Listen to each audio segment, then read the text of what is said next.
this technological innovation does not seem to be improving happiness. And I think the Marxist answer would be just along Marx's lines to say, well, it's because the innovation is not designed to create happiness. It's designed a lot of the time to facilitate new wants, needs, and desires, to stimulate desire and all of those kinds of things. It's certainly about doing all of that, but it's not about making the world better for people. And it's not about improving their lives in any way. It's about trying to actually create a world in which more profit is to be had. And that is why it's there. And therefore, it doesn't lead to a shortening of the working day. It does not lead to sort of economies of time for the laborer. It means that capital can actually use these innovations to soak up more time from the laborer.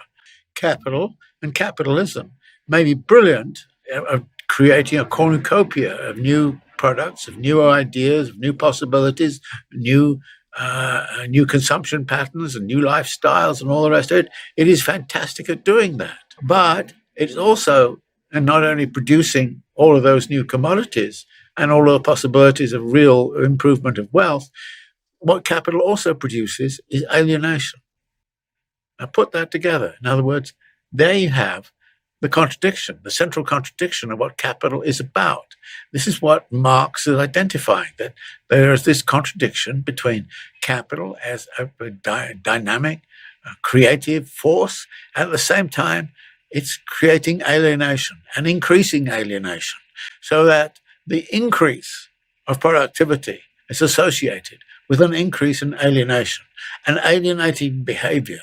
Now, alienated behavior doesn't end up just being, anti-capitalist. It tends to be anti-anything, and easily susceptible to all sorts of kind of crazy ideas that it's, the problems of society are due to too much immigration, too little, too much attention being paid to minorities, too much attention being paid to women, or whatever.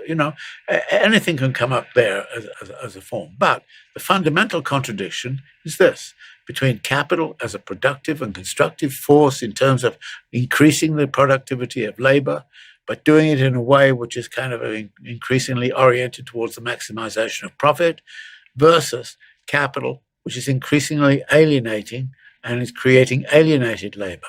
And Marx in the Grundrisse is very explicit about this when he kind of says, actually, capital at its heart contains the conflict between alienated capital, that is, capital which is not in charge of its own destiny, but it has to engage and abide by the laws of motion of capital, by the laws of the market.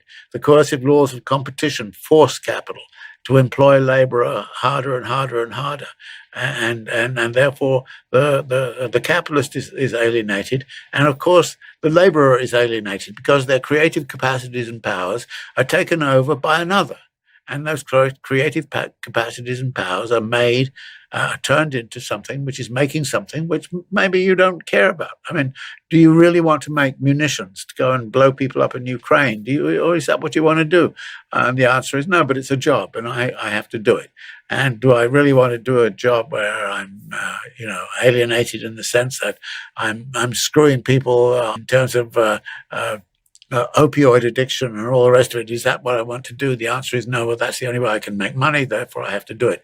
So Marx says, quite simply, that capital rests upon alienated capital, alienated labor, encountering each other and working in relation in such a way as to maximize the laws of motion of capital, which are independently established of anybody's wants, needs, and desires.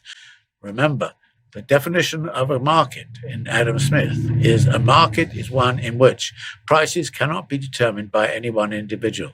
Prices can only be arrived at through buying and selling in the market.